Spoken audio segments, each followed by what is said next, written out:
Hi, so today I want to open up with you about my spiritual path. I'm always somebody that's been very open about my spiritual journey, and I've also been somebody that's hinted at some struggles that I've had throughout my life, but I don't know if I've ever really gone deeply into them. And so in this video, I kind of want to share some of my backstory and the traumas and struggles that I've been through and made through, and my spiritual journey and how my spiritual journey has kind of shifted a little bit. I'm going from somebody who's always been a little bit more mystical and witchy, and the past several months I have been reading the Bible and going to church and really incorporating Jesus and God into my life. And so I want to share how this all kind of works together. Now, I am not somebody that is new to the church or Jesus or God.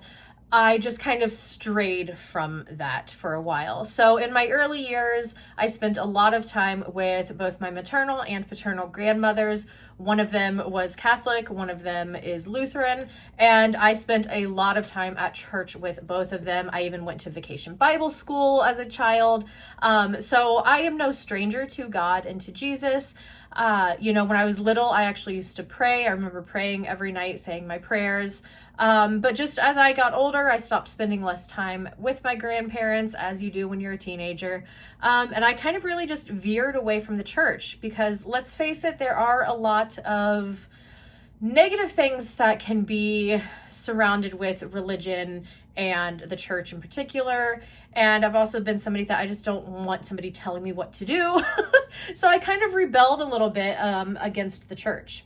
Even though I strayed from church and didn't really pray to God or Jesus very much, I would still pray every now and then. And this is kind of the kicker. I felt like my new spiritual journey with Jesus and God kind of seemed to come out of nowhere in a sense, but it really didn't, because looking back, even those times that I wasn't really spending time in church, I would still go on like Christmas Eve and things like that. I very much still felt connected spiritually to especially Mother Mary and to Jesus. And I would pray every now and then. And I would even pull out, I had a Bible that my grandma's church gave me when I was a kid. And I would pull that out every now and then when I was really going through it and read a comforting psalm or something. So there has been little whispers of Jesus and God throughout my life looking back. And it's interesting too to see that, I feel like Jesus and God were kind of, and specifically Jesus, were basically kind of calling to me throughout my entire life. There was even a short period of time when I was a teenager, one of my friends started going to this kind of progressive Christian church in our area, which ended up, I didn't like it. It seemed very culty, and I've actually since heard not the best things about this church. But I did go with her a few times because she was like a born again Christian. And so there was this little period of time where I kind of was considering, connecting with Jesus again, but it just didn't feel like the right time. Or again, maybe I just was rebelling. I'm not sure.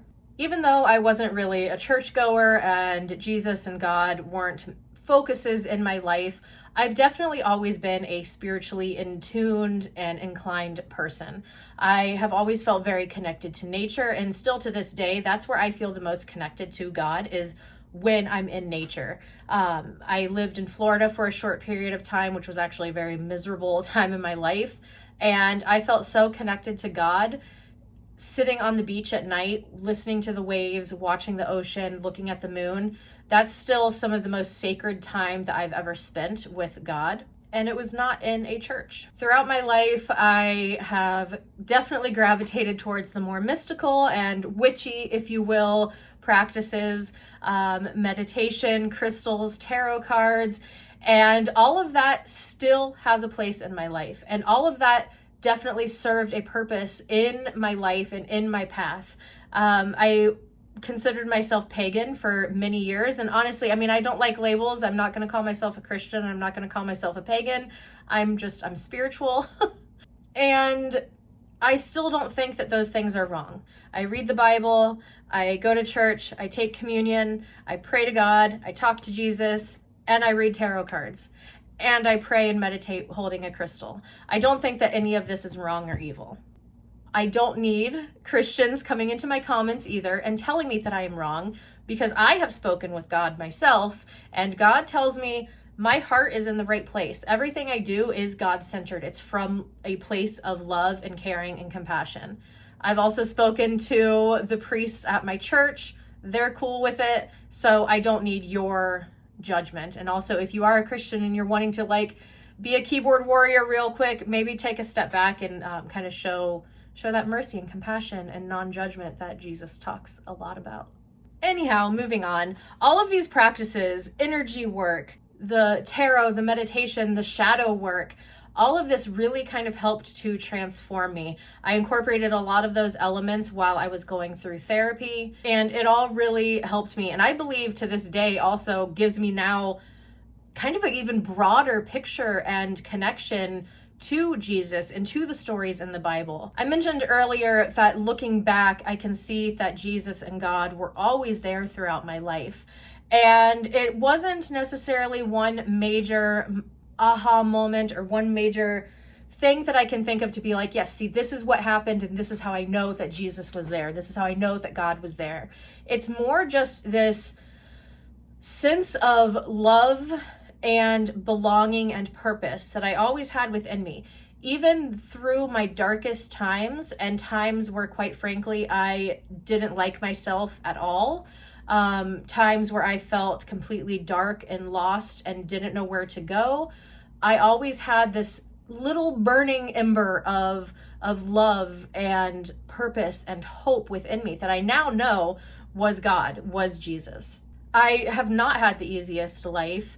In my younger years, I dealt with sexual abuse, domestic abuse.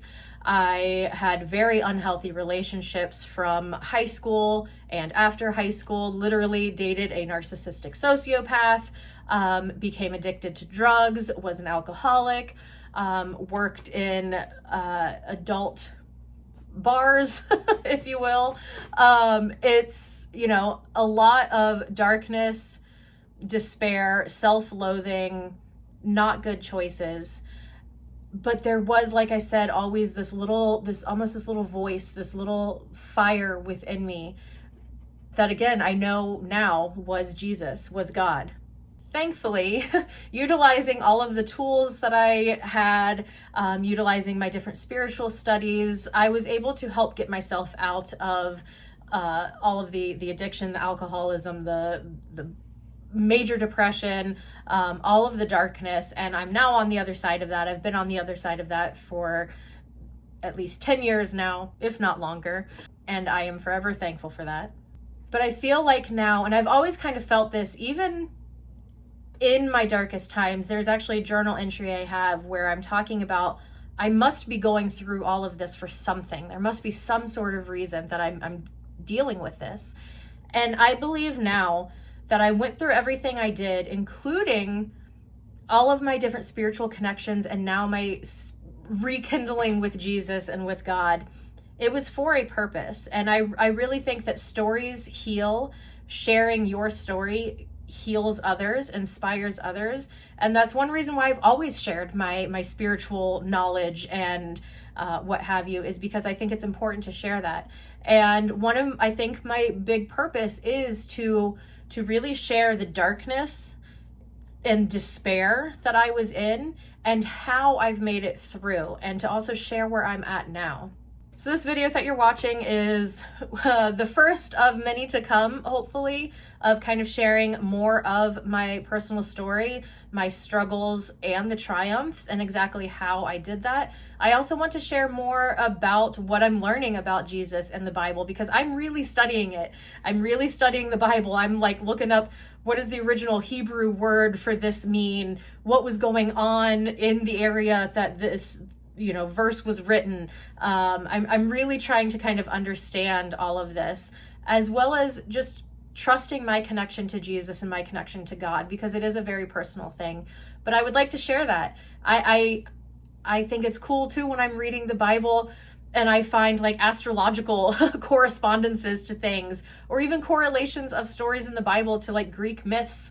I also really love pulling the tarot cards to help me connect to the story that I'm reading in the Bible and kind of deepening my understanding of that, or how I can connect that lesson in the Bible into my own personal life. And I want to share things like that as well. this shift to Jesus and God and church is something that happened gradually. There wasn't some major moment where, I had some crazy dream and I woke up and was like, oh my gosh, I need Jesus. Honestly, like looking back, it really kind of feels like, so we're in June of 2025 right now while I'm recording this video. And it feels like even last year, maybe June of last year, I was really kind of feeling that this shift was going to be happening within my spiritual practice. And I wasn't quite sure what that was going to be, but it definitely felt like old beliefs and practices were maybe going to be falling away. Something new was going to be entering, and between those two, something new was going to be born. And it was really the beginning of this year, the beginning of 2025, that I was like, I'm supposed to be reading the Bible. I need to check out some churches.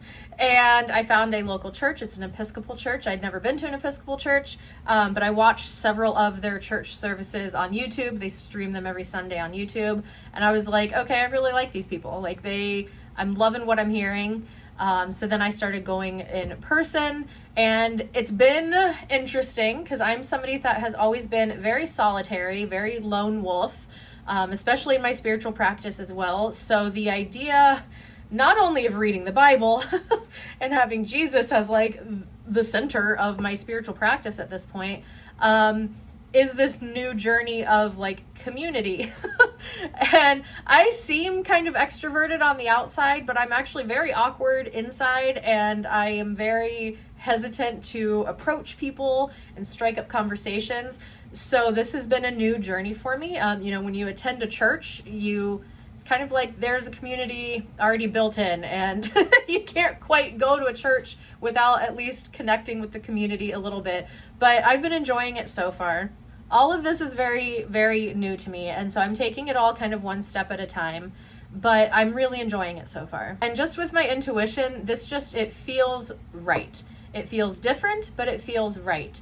I also don't have all of the answers. I am still learning. There is still so much that I need to learn about the Bible historically, spiritually, metaphysically, like mystically. There's so much. And then, my gosh, then you throw in the Gnostic Gospels and things like that. And there's just a lot to learn. I'm just trusting my intuition, and I'm trusting those nudges and those pulls from God and from Jesus to follow this path and see where it leads. I do know for sure, I don't know what this is going to look like at all. But I do know for sure that things like my tarot cards, those have been my tried and true spiritually. Those have helped connect me. It's like having a conversation with God. You're just utilizing the tarot cards.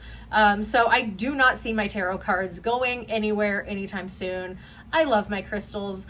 I love my time in nature. None of that is going anywhere. So this is kind of a long-winded way to say that I don't think that much of my practice is going to look very much different. Like, I'm not necessarily removing anything from my practice. I'm adding to my practice. And again, at this point, Jesus and God are like the center of my practice. And everything else just kind of like radiates off from that. So if you are somebody that has been spiritually curious, maybe you're curious about Jesus, the Bible, but you are somebody who's a little bit more witchy, I'm here to tell you it's possible to have it all. It's possible to walk both paths and have them kind of merge onto one path. You don't have to have one or the other. They can kind of merge pretty peacefully. And it's okay if you don't have it all figured out. I don't have it all figured out. None of us have it all figured out. And if anybody tells you that they do have it all figured out, run away from those people, because nobody has it all figured out. You can even talk to literal Bible scholars or theologians, like people who spend their life studying religion, studying the Bible, and they will even say they don't have it all figured out. My biggest takeaway from my path so far is to keep it centered in love, keep it centered in compassion and love. And at the end of the day, regardless of how we want to interpret the Bible or read the Bible or any of our beliefs, that is what Jesus taught. Jesus's biggest rule was to love one another.